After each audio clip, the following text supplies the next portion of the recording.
Now I don't usually do like tech reviews or product reviews other than RC cars, but I've just got a new soldering iron. Just doing my Friday like wrap up of all the bits and pieces I've been doing this week. And I thought before I go home, I'm gonna sort out my Max 4 ESC and put some QS8 connectors on it. I got this about, I want to say 2 weeks ago, whenever it came into the shops in the UK. Anyway, this is my old tired one. I mean, it still works fine, but it's just getting a little bit old and tired. Sometimes the tip falls out. I haven't changed this since I had it. Look at the state of that. That's disgusting. That is, yeah, anyway. This one served me well, and I'm not going to get rid of it and throw it away. I will keep hold of it. I'll just put it away somewhere. But when I saw this one and saw that it was 150 watts, I was like, right, I think it's time for an upgrade. This one's temperature controlled, and the iron, I think the iron's 75 watts. This says power 34, max 120. I can't remember, but I'm pretty sure the actual iron itself was like 75. So this one, if that is the case, then this one is double. We'll talk about power in a minute. The temperature doesn't make a massive difference. I mean, obviously you need a decent amount of temperature, but the biggest thing for a soldering iron is the wattage, the power. There's a load more features there. It's by Team Corally. They haven't sent this to me to review it. I just wanted a new soldering iron. Comes in a nice case. I've already had this out of the box. I needed to do something the other day and I wanted to test it, but comes in a really nice case. You got your temperature control there. You got your little hole there to stick your iron in. Got your little wire wall in there, and you got a sponge. You can put your solder on the back. I've still got a reel of some old school stuff that I've had for a while. It's flux core. I can't remember exactly. I know it's got a lot of lead in it. This is good solder, but it's bad for you. And then this is the iron.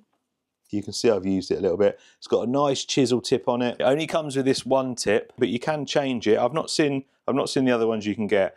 But there's just like a little screw under there. You unscrew that and then it slides out. And this is going to be good for me because it won't fall out all the time like on my other one. Nice and compact. It doesn't take up too much real estate. It does look nice and neat sat there on the bench. You also get some instructions and you get a couple of helping hands. They screw in the side.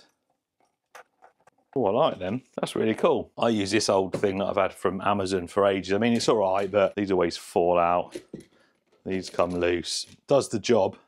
I think these sort you can position a little bit more secure.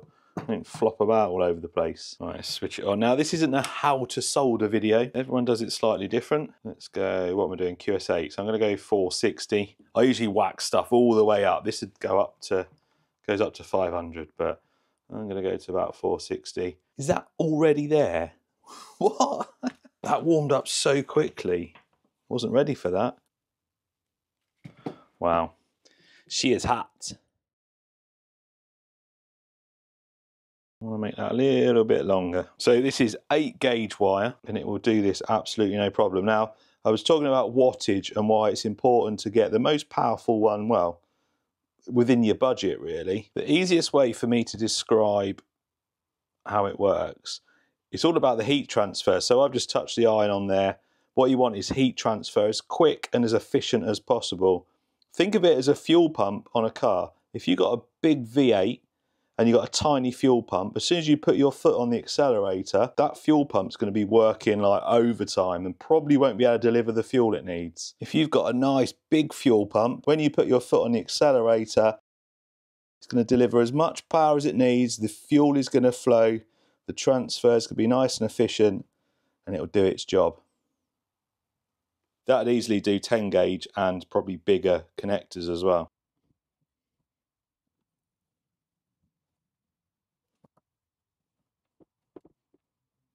So there we go. 4 good joints. Now I know all the professionals in the comments are going to tell me not enough solder, you should have done this, you should have done that.